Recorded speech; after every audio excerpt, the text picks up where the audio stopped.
This is the second video in a series to help you simplify radical expressions. This video is to help us learn how to remove perfect square factors. So if you'll recall, in the last video I told you it would be a very good idea to memorize the first 15 perfect squares. Here I have created the list just long enough to help us with this problem. If you look at the list, you'll see that 45 is not a perfect square. So we start down where 45 would exist in the list, and we start doing some division. And I ask myself, can 36 go into 45 without a remainder? No. Can 25 go into 45 without a remainder? No. Can 16 go into 45 without a remainder? No. Can 9 go into 45 without a remainder? Yes, it can, 5 times. So the square root of 45 is the same as the square root of 9 times 5. Well, this can be broken down the way that our fractions could in our last video into the square root of 9 times the square root of 5. 9 is a perfect square and has the square root of 3, and 5 does not break down any further, so the square root of 45 simplifies into 3 square root of 5. Let's try that again.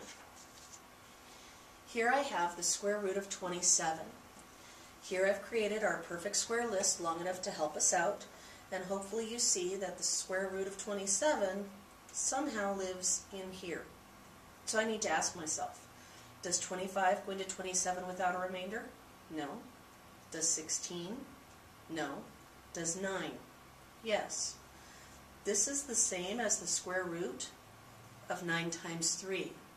But this again breaks down into 2 square roots. The square root of 9 times the square root of 3. The square root of 9 is 3. This square root of 3 does not break down, and so the square root of 27 simplifies into 3 square root of 3. Let's try that again. Here's the square root of 75. Notice how long I had to make my perfect square list this time.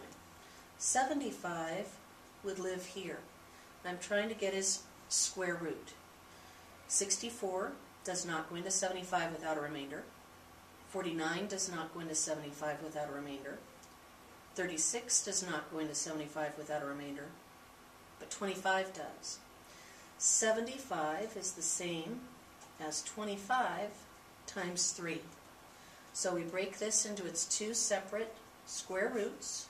The square root of 25 times the square root of 3. The square root of 25 is 5.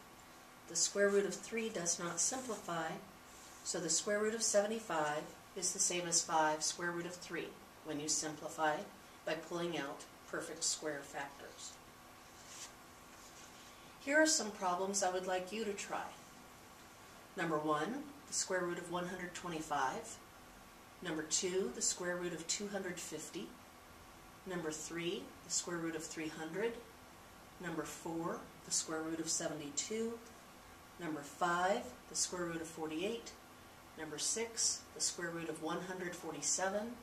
Number 7, the square root of 405. And number 8, the square root of 63.